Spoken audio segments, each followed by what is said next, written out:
says, after having intimate relations with my wife, do we have to change our bed sheets each time and wash them? We do not use condoms, so fluid from me will get on the sheets, either semen or pre-seminal fluid, or the fluid will be from my spouse.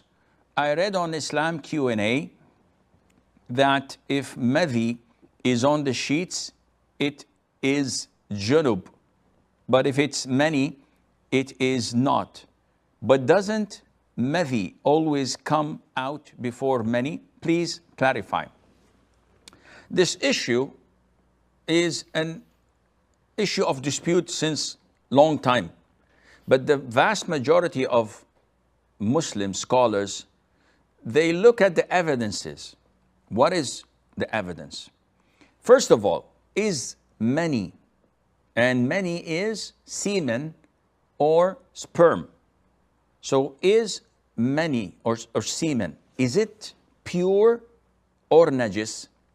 What comes out of a person is either urine, and this is najis, or madhi, which is the prosthetic fluid, and this is also najis. Usually it comes when there is intimacy or flirting with the spouse.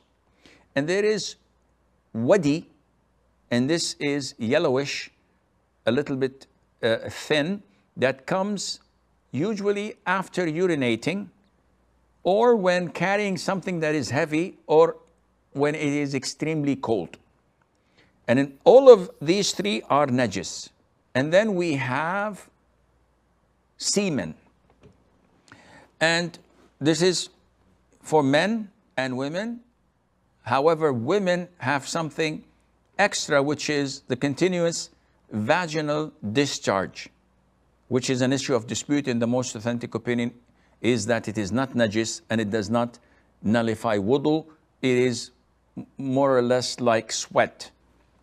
So when we come to the issue of semen, many, we have a hadith which is authentic that Mother Aisha narrated. May Allah be pleased with her. She said that whenever there are traces of semen on the garment of the Prophet ﷺ, if it is dry, I would rub it off with my fingernail, which means that if it's hard substance, rubbing it off does the job. And if it's wet, I would wash it.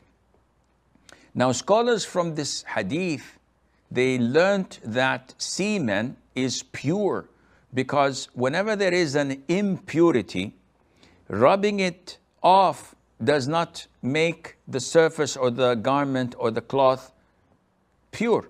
You have to wash it. But when she told us that rubbing it off does the job, this meant that semen is pure. Now, how did this semen reach that area, that garment? Was it mixed with pre-seminal fluid, madhi? Was it mixed with his spouse discharge?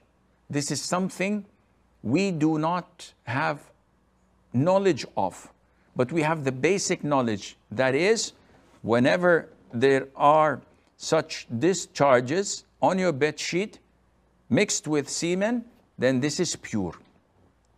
Because we don't have details of what Mother Aisha did, may Allah be pleased with her, and the content of what she rubbed off. And hence we assume that it is sufficient to be removed, and if not removed, it is still pure, regardless of what was mixed with it.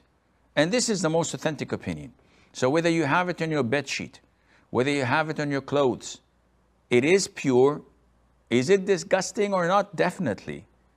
But it doesn't affect the validity of your salat if you have it. Would it be recommended to wash it? Yes, sure. But again, it is not a determining factor whether your salat is accepted or not, because Mother Aisha told us that she used to rub it off the Prophet's ﷺ garment.